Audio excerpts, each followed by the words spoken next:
Souviens-toi, Seigneur, de ta miséricorde. Sanctifie ceux qui veulent te servir et protège-les toujours, car c'est pour eux que ton Fils Jésus-Christ a institué par son sang répandu le sacrement pascal, lui qui vit et règne pour les siècles des siècles. Amen. Le vendredi saint et le samedi saint, en dehors de la Vigile, bien sûr, l'Église ne célèbre pas l'Eucharistie, mais elle fait mémoire de la passion du Seigneur. Nous allons donc réécouter, dans un autre évangile que le jour des Rameaux, le récit de la passion de Jésus, de sa mort. Puis nous allons vénérer dans un deuxième temps la croix par laquelle nous obtenons de vivre en Dieu, de vivre avec Dieu. Enfin, nous recevrons la communion, cette nourriture dont nous avons besoin pour suivre le Christ avec le pain consacré hier durant la scène. Lorsque Jésus meurt, c'est la parole de Dieu qui se tait, c'est le silence de Dieu. C'est par une prière sans voix que nous avons commencé, couchés par terre, notre célébration. Et puis nous prierons aussi dans une grande prière universelle pour l'humanité entière, pour tous ceux qui cherchent Dieu, qui ne le cherchent plus, pour tous ceux qui souffrent. Nous pouvons nous asseoir maintenant pour écouter la parole de Dieu.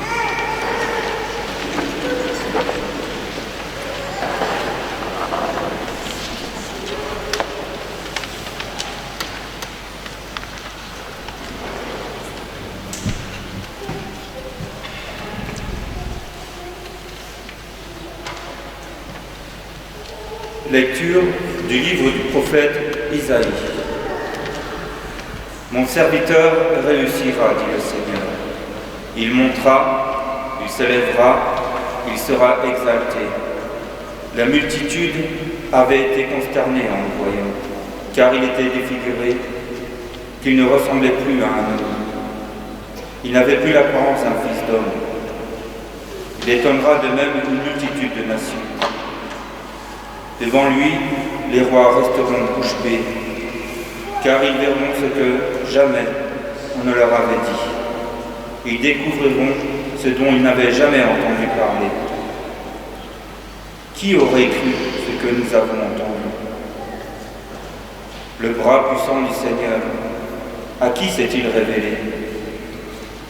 Devant lui, le serviteur a poussé comme une plante chétive, une racine dans une terre aride. Il était sans apparence ni beauté qui attire le regard. Son aspect n'avait rien pour nous plaire. Méprisé, abandonné des hommes, homme de douleur, familier de la souffrance. Il était pareil à celui devant qui on se voile la face. Et nous l'avons méprisé, compté pour rien. En fait, c'était nos souffrances qu'il portait, nos douleurs dont il s'était chargé. Et nous pensions qu'il était frappé, meurtri par Dieu, humilié. Or, c'est à cause de nos révoltes qu'il a été transpercé, à cause de nos fautes qu'il a été broyé. Le châtiment qui nous donne la paix a pesé sur lui. Par ses blessures, nous sommes guéris. Nous étions tous errants comme des brebis. Chacun suivait son propre chemin. Mais le Seigneur a fait retomber sur lui nos fautes, à nous tous. Maltraité, il s'humilie. Il n'ouvre pas la bouche. Comme un agneau conduit à l'abattoir, comme une brebis muette devant les tondeurs, il n'ouvre pas la bouche. Arrêté, puis jugé, il a été supprimé. Qui donc s'est inquiété de son sort? Il a été retranché de la terre des vivants, frappé à mort pour les révoltes de son peuple. On a placé sa tombe avec les méchants, son tombeau avec les riches. Et pourtant, il n'avait pas commis de violence. On ne trouvait pas de tromperie dans sa bouche. Broyé par la souffrance, il a plu au Seigneur. S'il remet sa vie en sacrifice de réparation, il verra une descendance. Il prolongera ses jours. Par lui, ce qui plaît au Seigneur réussira. Par suite de ses tourments, il verra la lumière.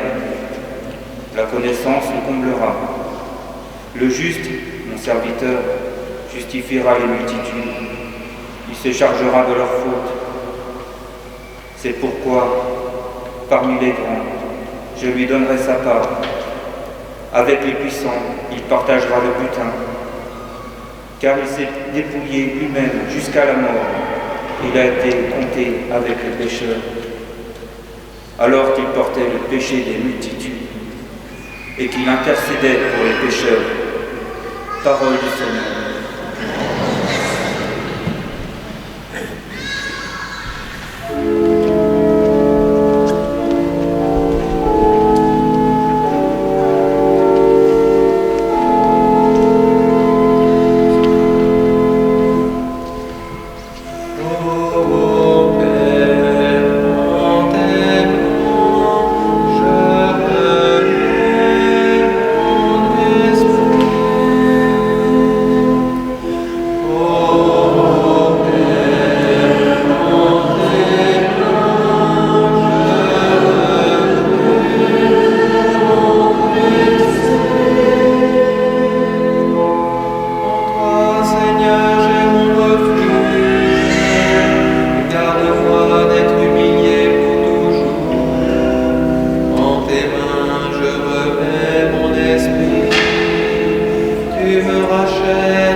Lecture de la lettre aux Hébreux. Frères, en Jésus, le Fils de Dieu, nous avons le grand prêtre par excellence, celui qui a traversé les cieux. Tenons donc ferme l'affirmation de notre foi. En effet, nous n'avons pas un grand prêtre incapable de compatir à nos faiblesses, mais un grand prêtre éprouvé en toutes choses, à notre ressemblance, excepté le péché. Avançons-nous donc avec assurance vers le trône de la grâce pour obtenir miséricorde et recevoir en temps voulu la grâce de son secours. Le Christ, pendant les jours de sa vie dans la chair, offrit avec un grand cri et dans les larmes des prières et des supplications à Dieu qui pouvaient le sauver de la mort, et il fut exaucé en raison de son grand respect. Bien qu'il soit le Fils, il a pris par ses souffrances l'obéissance et, conduit à sa perfection, il est devenu pour tous ceux qui lui obéissent la cause du salut éternel. Parole du Seigneur.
La passion de notre Seigneur Jésus-Christ selon saint Jean.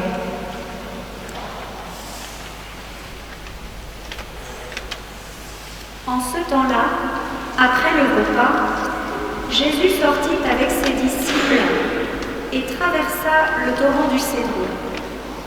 Il y avait là un jardin dans lequel il entra avec ses disciples. Judas qui le livrait connaissait l'endroit lui aussi, car Jésus et ses disciples s'y étaient souvent réunis. Judas, avec un détachement de soldats ainsi que des gardes envoyés par les grands prêtres et les pharisiens, arrive à cet endroit. Ils avaient des lanternes, des torches et des armes.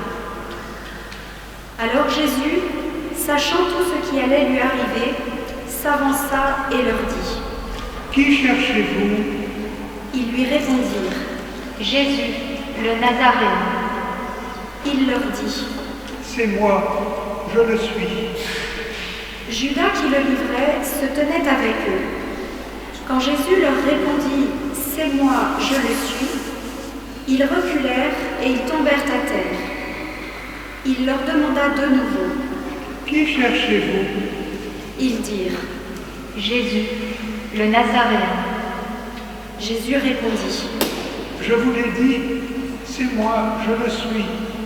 Si c'est bien moi que vous cherchez, cela, laissez-les partir. » Ainsi s'accomplissait la parole qu'il avait dite : « Je n'ai perdu aucun de ceux que tu m'as donnés. » Or Simon-Pierre avait une épée. Il la tira, frappa le serviteur du grand prêtre et lui coupa l'oreille droite. Le nom de ce serviteur était Malchus. Jésus dit à Pierre, « Remets ton épée au fourreau. La coupe que m'a donnée le Père, vais-je refuser de la boire ?»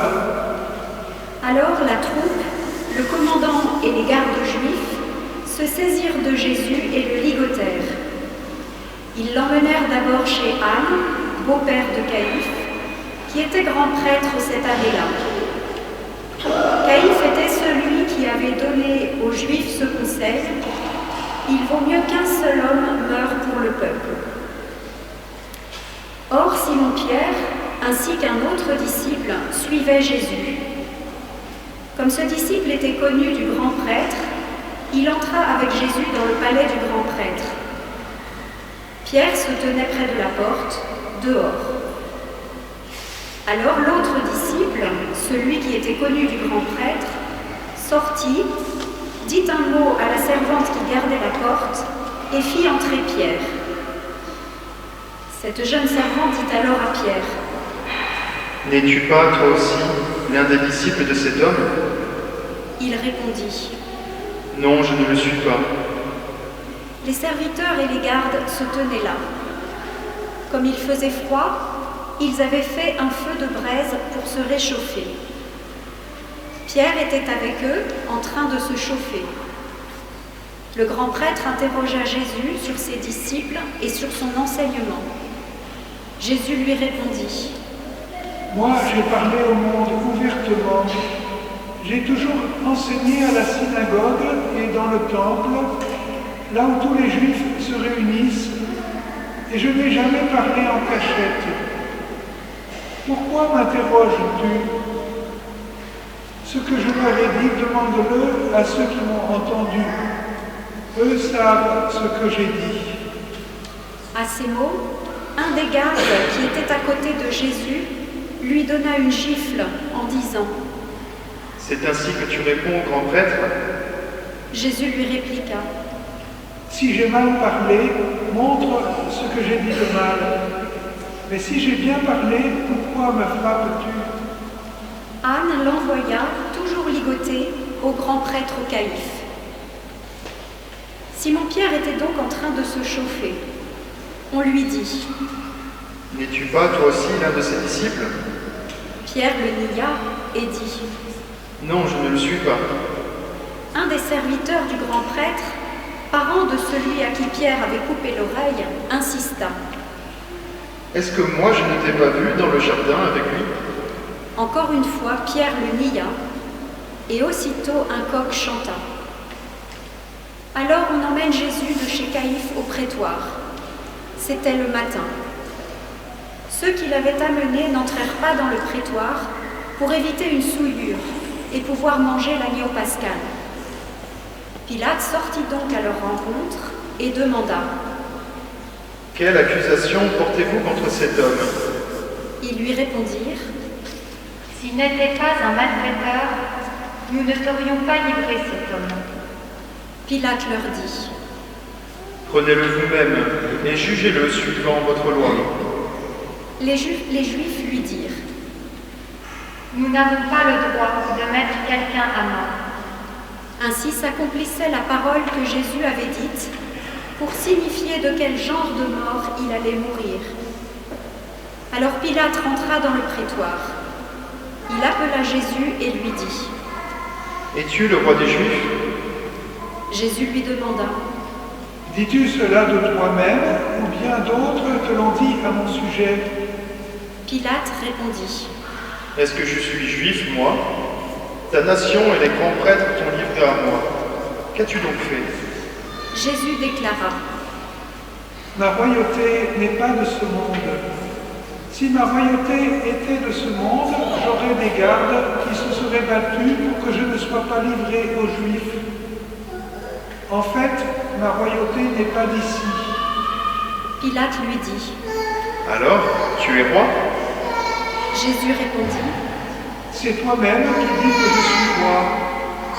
Moi je suis né, je suis venu dans le monde pour ceci, rendre témoignage à la vérité. Quiconque appartient à la vérité écoute ma voix. Pilate lui dit. Qu'est-ce que la vérité? Ayant dit cela, il sortit de nouveau à la rencontre des Juifs et il leur déclara. Moi, je ne trouve en lui aucun motif de condamnation. Mais chez vous, c'est la coutume que je vous relâche quelqu'un pour la Pâque. Voulez-vous donc que je vous relâche le roi des Juifs? Alors ils répliquèrent en criant. Pas lui, mais Barabbas. Or ce Barabbas était un bandit. Alors Pilate fit saisir Jésus pour qu'il soit flagellé. Les soldats tressèrent avec des épines une couronne qu'ils lui posèrent sur la tête. Puis ils le revêtirent d'un manteau pourpre. Ils s'avançaient vers lui et lui disaient « Salut à toi, roi des Juifs. » et ils le giflaient.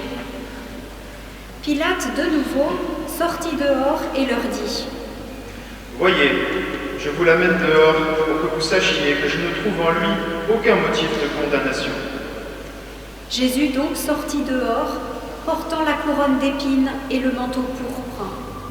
Et Pilate leur déclara « Voici l'homme. » Quand ils le virent, les grands prêtres et les gardes se mirent à crier. « Crucifie-le, crucifie-le. » Pilate leur dit « Prenez-le vous-même et crucifiez-le. Moi, je ne trouve en lui aucun motif de condamnation. » Ils lui répondirent « Nous avons une loi, et suivant la loi, il doit mourir, parce qu'il s'est fait fils de Dieu. » Quand Pilate entendit ces paroles, il redoubla de crainte. Il rentra dans le prétoire et dit à Jésus « D'où es-tu » Jésus ne lui fit aucune réponse. Pilate lui dit alors « Tu refuses de me parler à moi? Ne sais-tu pas que j'ai le pouvoir de te relâcher et pouvoir de te crucifier ?» Jésus répondit « Tu n'aurais aucun pouvoir sur moi si tu ne l'avais reçu d'en haut. C'est pourquoi celui qui m'a livré à toi porte un péché plus grand. » Dès lors, Pilate cherchait à le relâcher. Mais des Juifs se mirent à crier « Si tu le relâches, tu n'es pas un ami de l'empereur. Quiconque se fait roi s'oppose à l'empereur. » En entendant ces paroles, Pilate amena Jésus au dehors. Il le fit asseoir sur une estrade, au lieu dit le dallage, en hébreu Gabata. C'était le jour de la préparation de la Pâque, vers la 6e heure, environ midi. Pilate dit aux Juifs « Voici votre roi. » Alors ils crièrent « À mort, crucifie-le. » Pilate leur dit « Vais-je crucifier votre roi ?» Les grands prêtres répondirent « Nous n'avons pas d'autre roi que l'empereur. » Alors, il leur livra Jésus pour qu'il soit crucifié.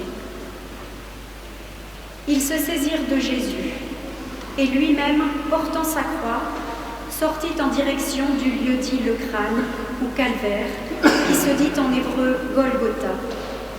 C'est là qu'ils le crucifièrent, et 2 autres avec lui, un de chaque côté, et Jésus au milieu. Pilate avait rédigé un écriteau qu'il fit placer sur la croix. Il était écrit « Jésus le Nazaréen, roi des Juifs ». Beaucoup de Juifs lurent cet écriteau parce que l'endroit où l'on avait crucifié Jésus était proche de la ville et que c'était écrit en hébreu, en latin et en grec. Alors les grands prêtres des Juifs dirent à Pilate « N'écris pas roi des Juifs, mais cet homme a dit « Je suis le roi des Juifs. » Pilate répondit « Ce que j'ai écrit, je l'ai écrit. » Quand les soldats eurent crucifié Jésus, ils prirent ses habits. Ils en firent 4 parts, une pour chaque soldat. Ils prirent aussi la tunique.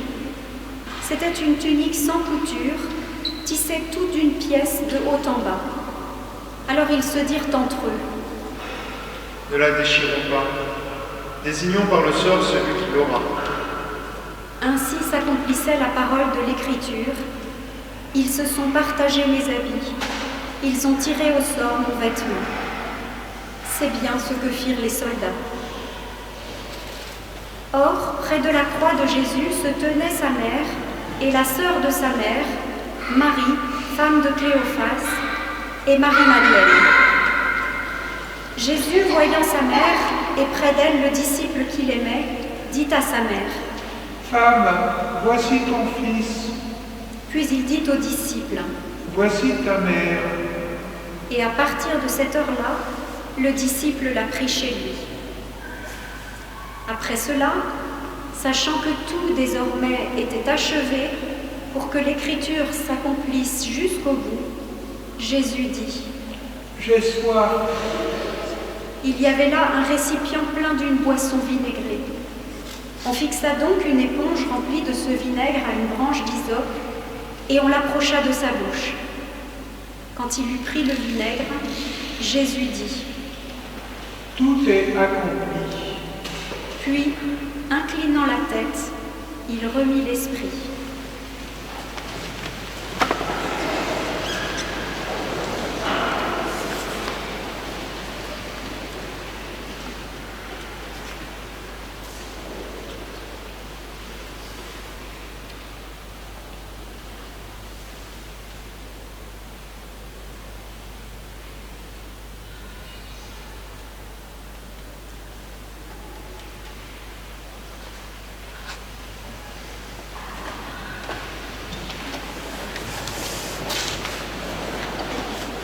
Comme c'était le jour de la préparation, c'est-à-dire le vendredi, il ne fallait pas laisser les corps en croix durant le sabbat, d'autant plus que ce sabbat était le grand jour de la Pâque. Aussi les Juifs demandèrent à Pilate qu'on enlève les corps après leur avoir brisé les jambes. Les soldats allèrent donc briser les jambes du premier, puis de l'autre homme crucifié avec Jésus. Quand ils arrivèrent à Jésus, voyant qu'il était déjà mort, ils ne lui brisèrent pas les jambes. Mais un des soldats, avec sa lance, lui perça le côté. Et aussitôt, il en sortit du sang et de l'eau. Celui qui a vu rend témoignage, et son témoignage est véridique. Et celui-là sait qu'il dit vrai, afin que vous aussi, vous croyiez. Cela, en effet, arriva pour que s'accomplisse l'Écriture: aucun de ses os ne sera brisé. Un autre passage de l'Écriture dit encore: ils lèveront les yeux vers celui qu'ils ont transpercé. Après cela, Joseph d'Arimathie, qui était disciple de Jésus, mais en secret par crainte des Juifs, demanda à Pilate de pouvoir enlever le corps de Jésus. Et Pilate le permit. Joseph vint donc enlever le corps de Jésus. Nicodème, celui qui au début était venu trouver Jésus pendant la nuit, vint lui aussi. Il apportait un mélange de myrrhe et d'aloès, pesant environ 100 livres. Ils prirent donc le corps de Jésus, qu'ils lièrent de linge, en employant les aromates selon la coutume juive d'ensevelir les morts. À l'endroit où Jésus avait été crucifié, il y avait un jardin, et dans ce jardin, un tombeau neuf dans lequel on n'avait encore déposé personne. À cause de la préparation de la Pâque juive, et comme ce tombeau était proche, c'est là qu'ils déposèrent Jésus. Acclamons la parole de Dieu.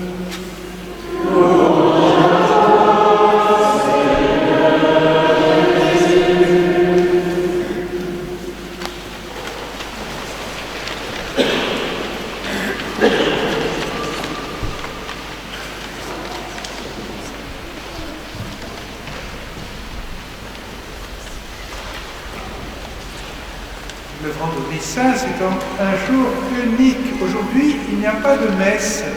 Nous n'allons pas consacrer le pain et le vin. Nous rappelons simplement la mort de Jésus. Nous ne célébrons pas sa résurrection.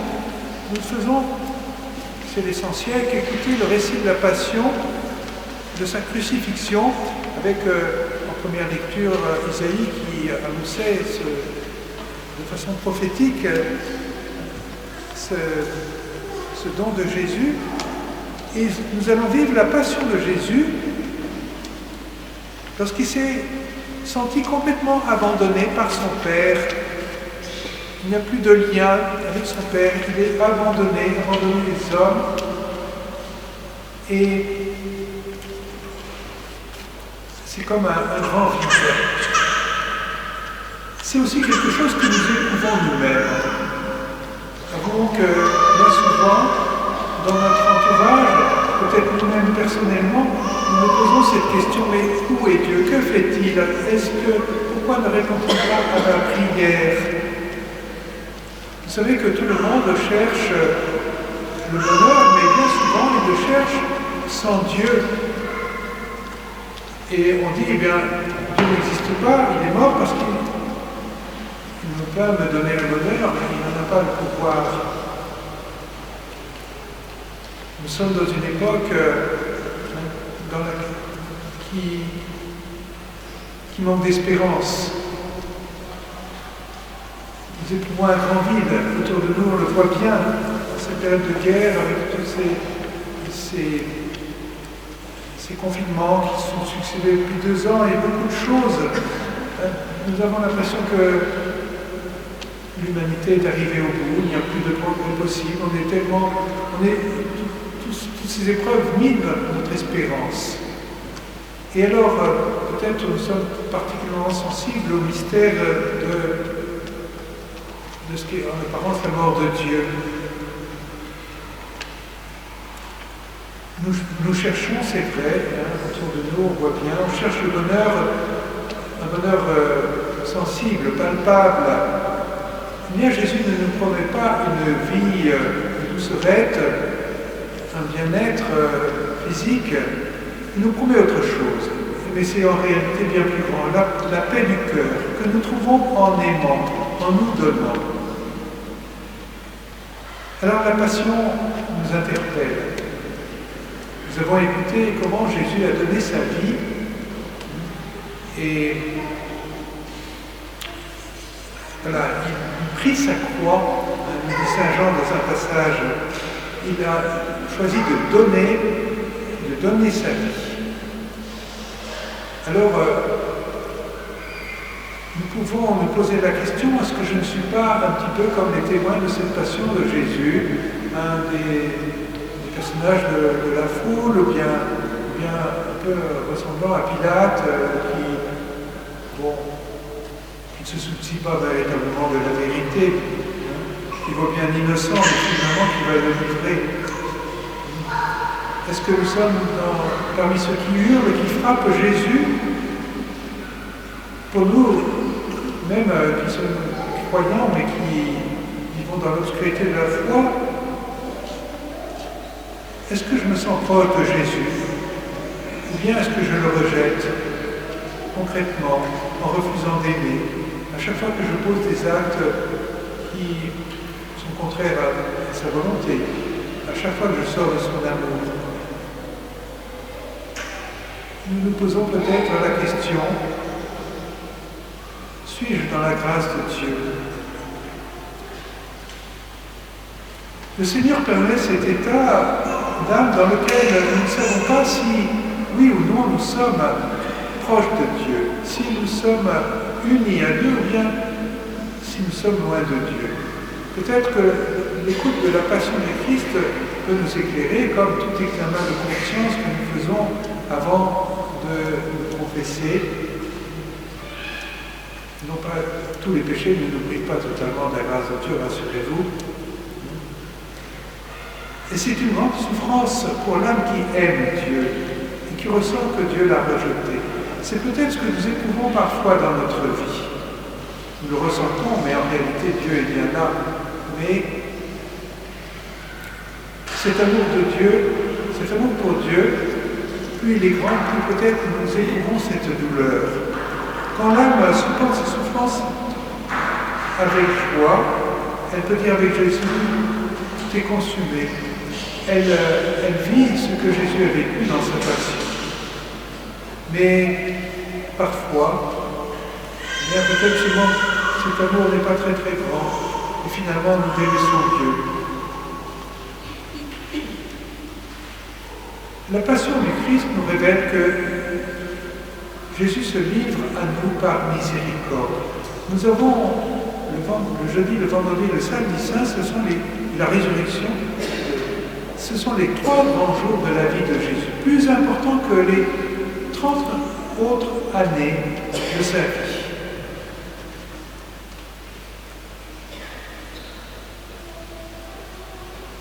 Jésus est venu, Dieu s'est incarné, Jésus est né pour donner sa vie.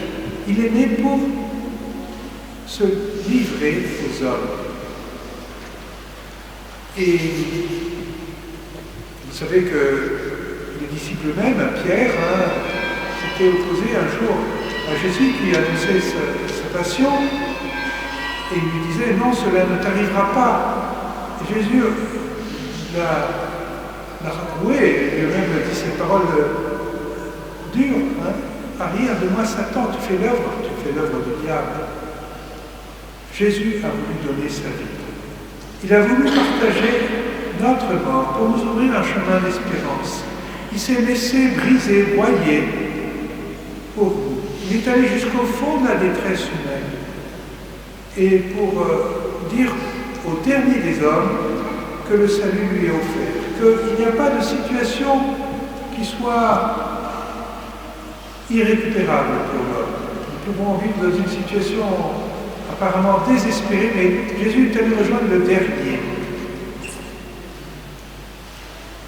Eh bien, nous allons nous approcher tout à l'heure de la croix. Nous allons embrasser la croix, l'instrument du supplice de Jésus. Et alors ce n'est pas un sacrement comme les autres sacrements, mais vous voyez, en touchant les plaies du Christ, en embrassant la croix, nous pouvons peut-être mieux saisir de quel amour il nous a aimés. Elles sont comme des signes de son amour pour nous. Et nos propres plaies ne sont pas toujours des signes de dons que nous faisons de nous-mêmes, elles sont quelquefois des plaies que nous faisons à cause de parce que nous causons des torts à cause de nos fautes. Mais Jésus, lui, en souffrant pour nous, met du baume sur nos plaies, quelles qu'elles soient. Il nous donne la force de nous relever. Ce sont ces 3 jours qui changent complètement notre vie et qui nous redonnent cette espérance. Ce ne sont pas tout ce qu'a fait Jésus avant sur les routes de Galilée, de Judée. Il a sauvé quelques personnes en particulier, la Samaritaine, il a guéri des lépreux, des malades, des aveugles, des sourds-muets, etc., des hommes paralysés depuis 18 ans. Il a même ressuscité, rendu la vie à son ami Lazare. Mais Jésus nous sauve tous en donnant lui-même sa vie, sa propre vie.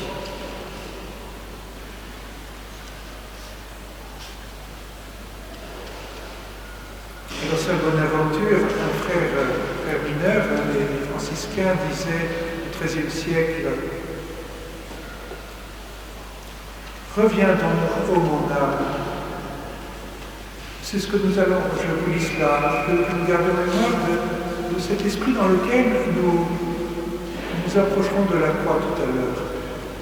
Reviens donc, ô mon âme, le Christ qui t'attend sur la croix, a la tête inclinée pour te donner à toi, impur, un baiser de paix.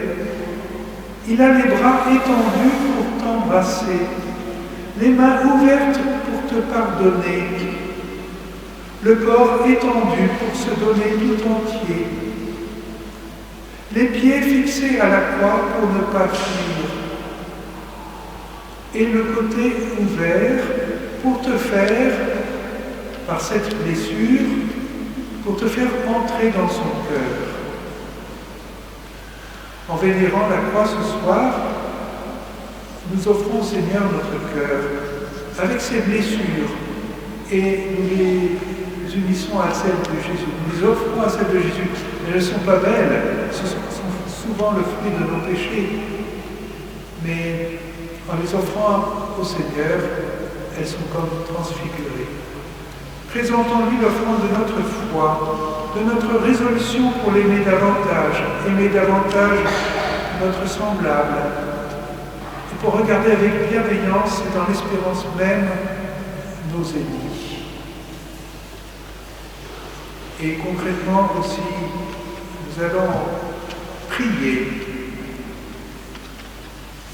dans une grande prière d'intercession pour toutes les souffrances de la terre, pour toutes les personnes de notre humanité blessées à la recherche de Dieu ou qui l'ont abandonné.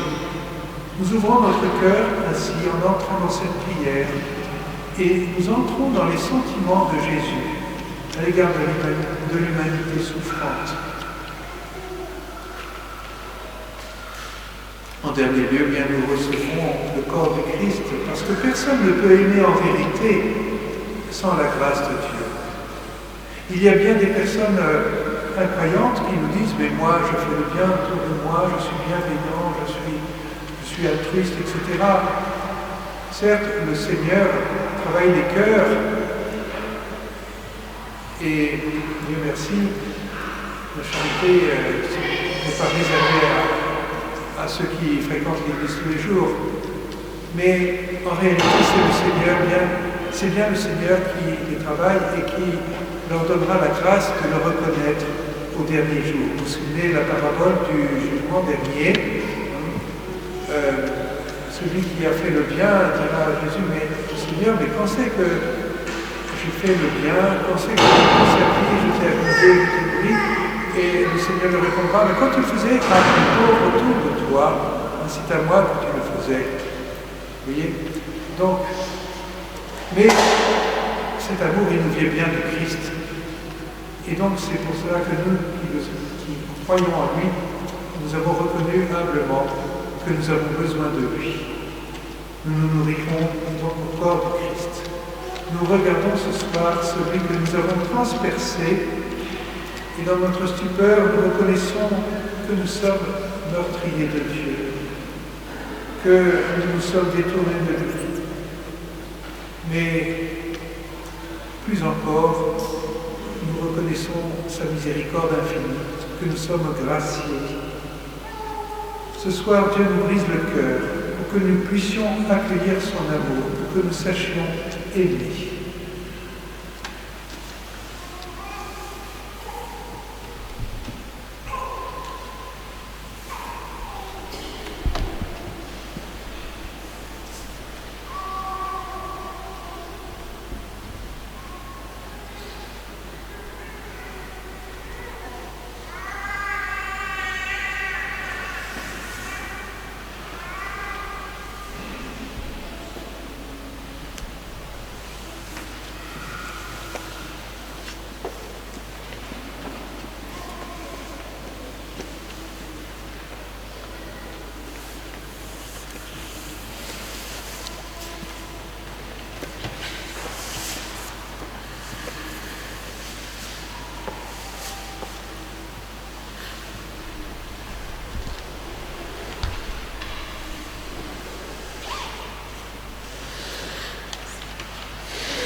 Nous allons maintenant prier, observant la vénération de la croix. Nous allons prier pour toute cette humanité blessée.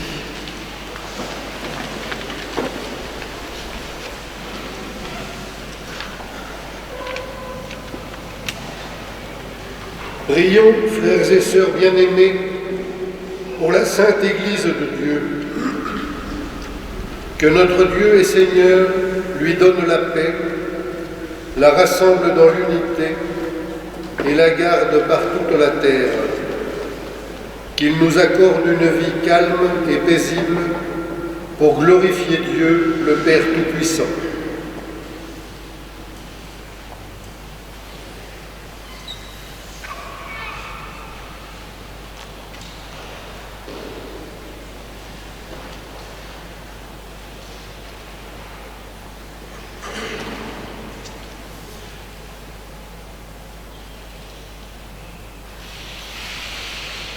Dieu éternel et tout-puissant, dans le Christ, tu as révélé ta gloire à tous les peuples.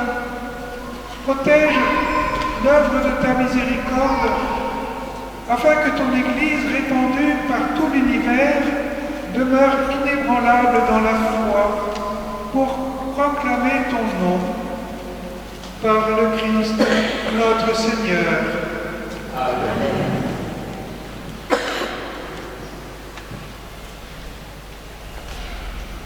Prions pour notre Saint-Père, le Pape François, choisi par Dieu notre Seigneur dans le collège des évêques, qu'il le garde saint et sauf au service de son Église pour gouverner le peuple saint de Dieu.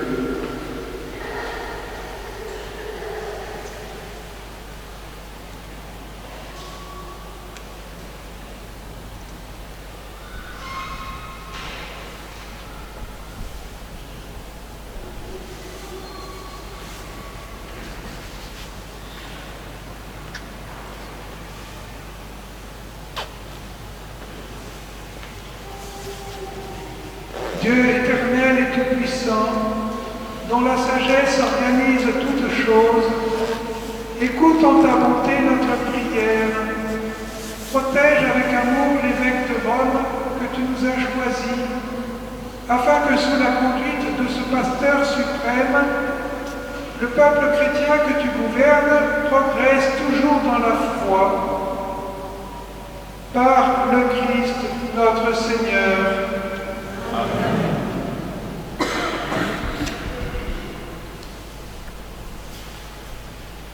Prions pour notre évêque Benoît, pour tous les évêques, les prêtres, les diacres de l'Église et pour l'ensemble du peuple des fidèles.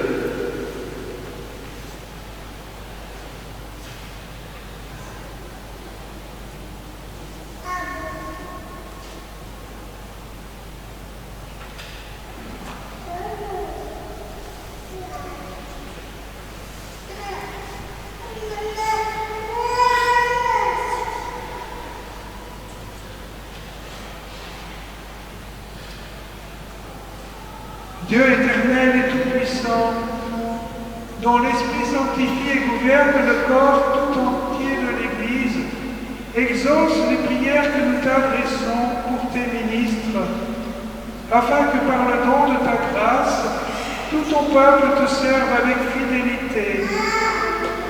Par le Christ, notre Seigneur. Amen.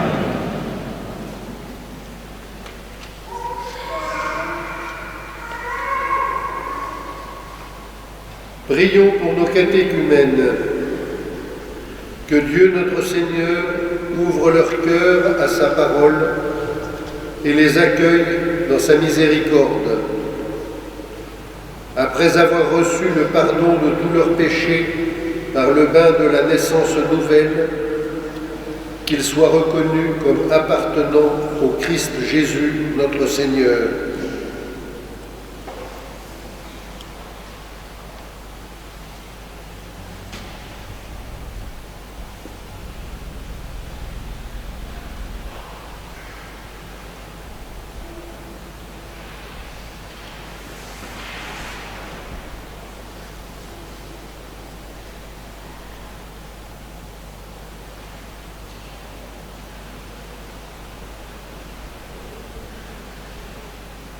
Dieu éternel et tout-puissant, toi qui assures la fécondité de ton Église en lui donnant toujours de nouveaux enfants, augmente en nos catéchumènes la foi et l'intelligence de la foi, qu'ils renaissent à la source du baptême et prennent place parmi tes enfants d'adoption, par le Christ notre Seigneur.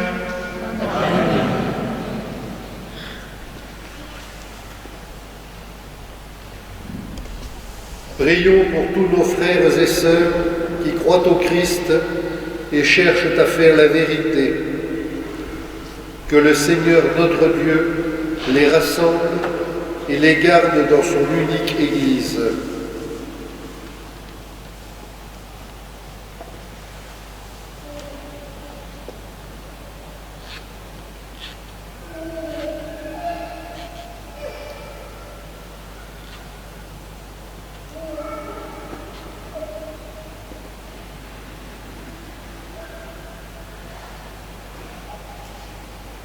Dieu éternel et tout-puissant, toi qui rassembles ce qui est dispersé et qui garde ce que tu as rassemblé, jette un regard de paix sur le troupeau conduit par ton Fils.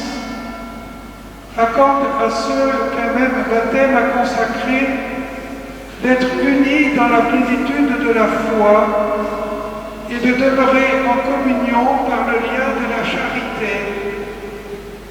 Par le Christ notre Seigneur. Amen.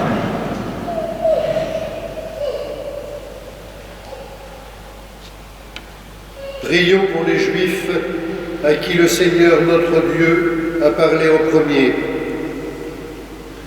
Qu'il leur donne de progresser dans l'amour de son nom et dans la fidélité à son alliance.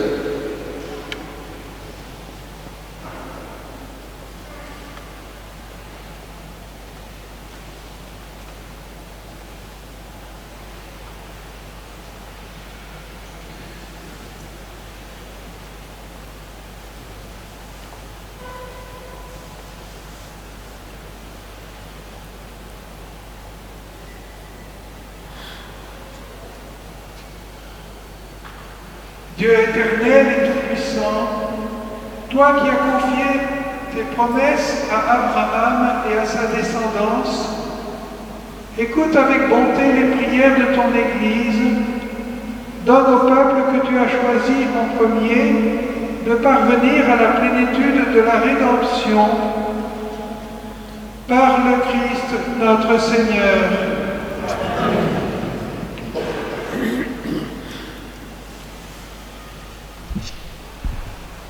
Prions pour ceux qui ne croient pas au Christ.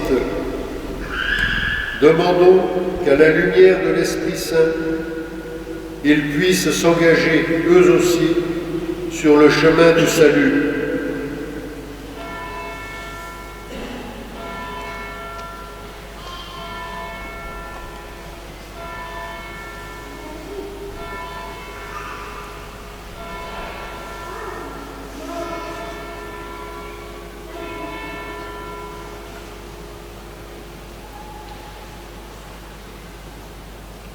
Dieu éternel et tout-puissant, donne à ceux qui ne reconnaissent pas le Christ de marcher en ta présence d'un cœur sincère afin de découvrir la vérité. Et donne-nous de progresser sans cesse dans l'amour mutuel, attentifs à percevoir plus pleinement le mystère de ta vie, pour être dans le monde des témoins plus parfaits de ton amour. Par le Christ notre Seigneur. Amen.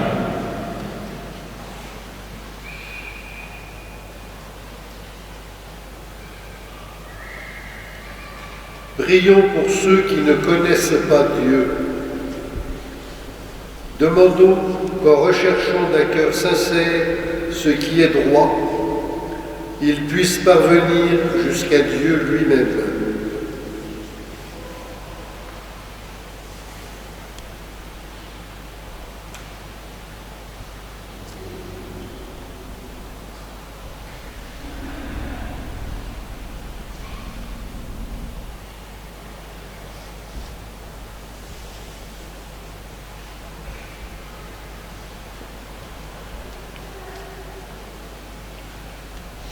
Dieu éternel et tout-puissant, tu as créé l'être humain pour qu'il te cherche dans un désir inlassable et que son cœur s'apaise en te trouvant.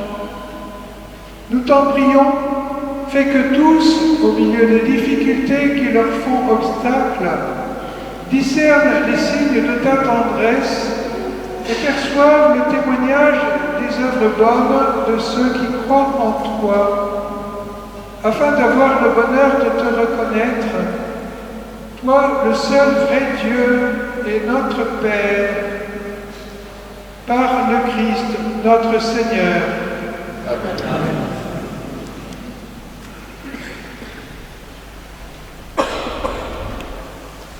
Prions pour les chefs d'État et tous les responsables des affaires publiques.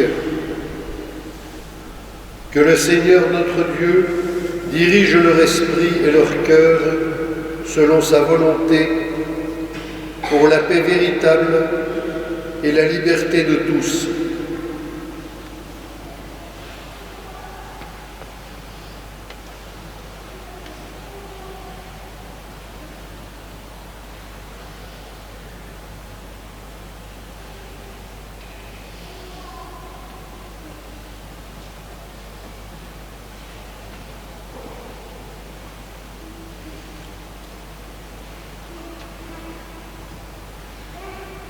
Dieu éternel et tout-puissant, le cœur humain et les droits des peuples sont dans ta main.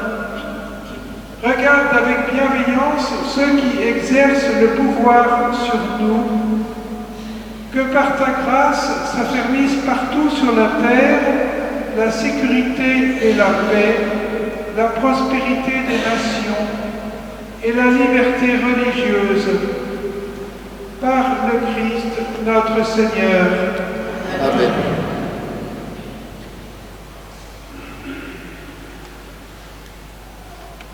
Frères et sœurs bien-aimés, prions Dieu le Père Tout-Puissant pour qu'il purifie le monde de toute erreur, chasse les maladies et repousse la famine, ouvre les prisons et brise les chaînes, protège ceux qui voyagent, ramène chez eux les exilés, donne la force aux malades et aux mourants accorde le salut.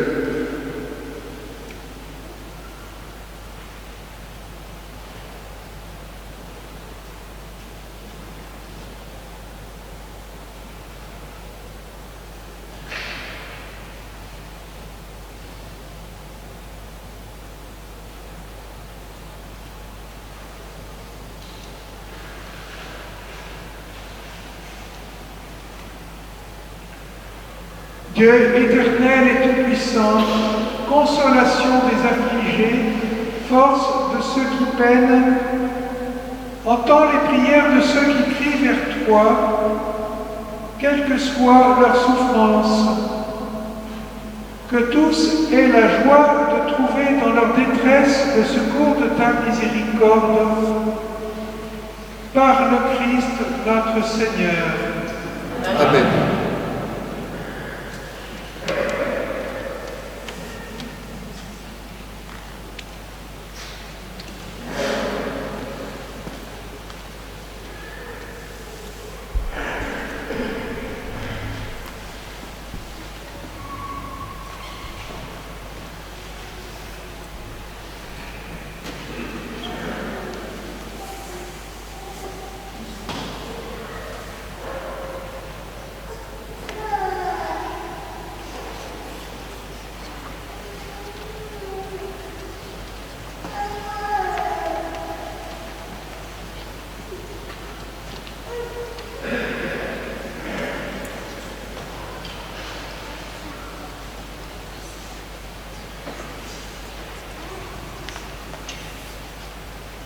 Qui apportait le salut du monde.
Voici le bois de la croix qui a porté le salut du monde.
La quête est faite pour la Terre Sainte.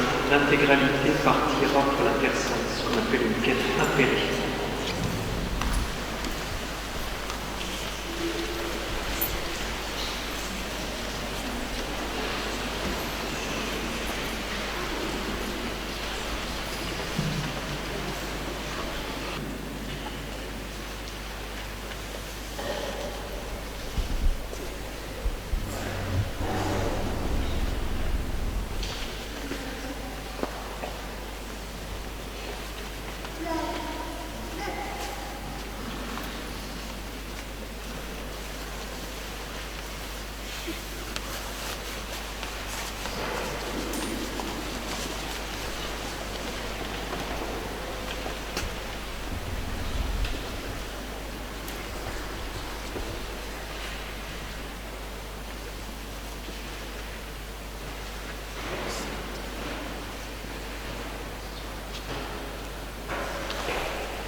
Unis dans le même esprit, nous pouvons dire avec confiance la prière que nous avons reçue du Sauveur.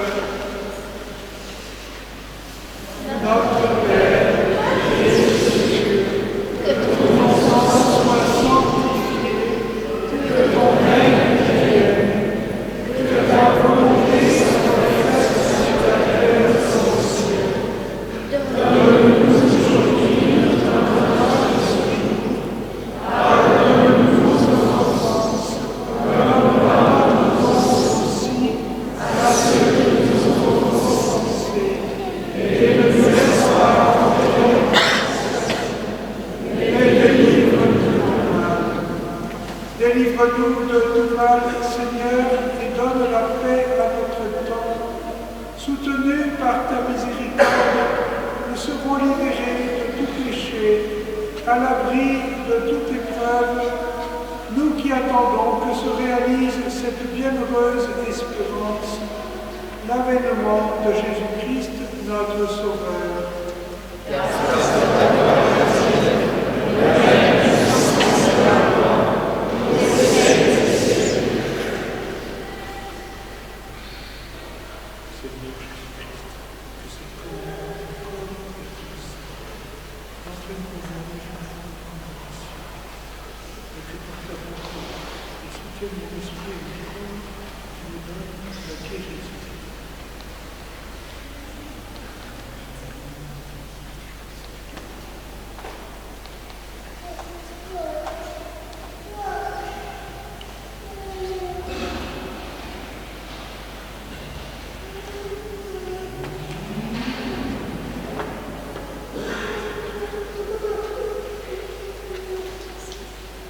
Voici l'agneau de Dieu, voici celui qui enlève les péchés du monde. Heureux les invités au repas des noces de l'agneau.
Prions le Seigneur.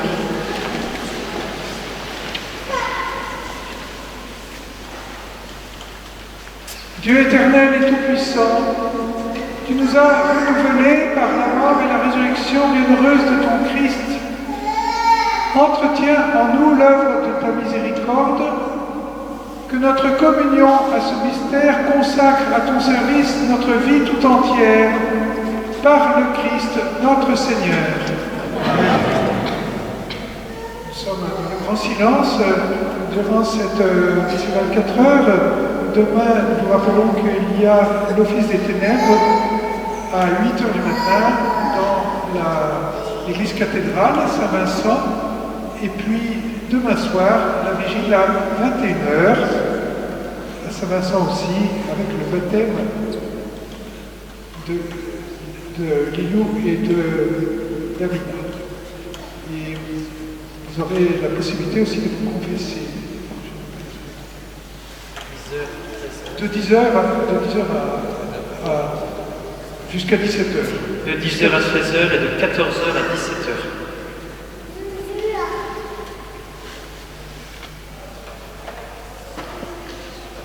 Inclinez-vous pour la bénédiction. Que ta bénédiction, nous t'en prions, Seigneur, descende en abondance sur ton peuple qui a célébré la mort de ton Fils dans l'espérance de sa propre résurrection.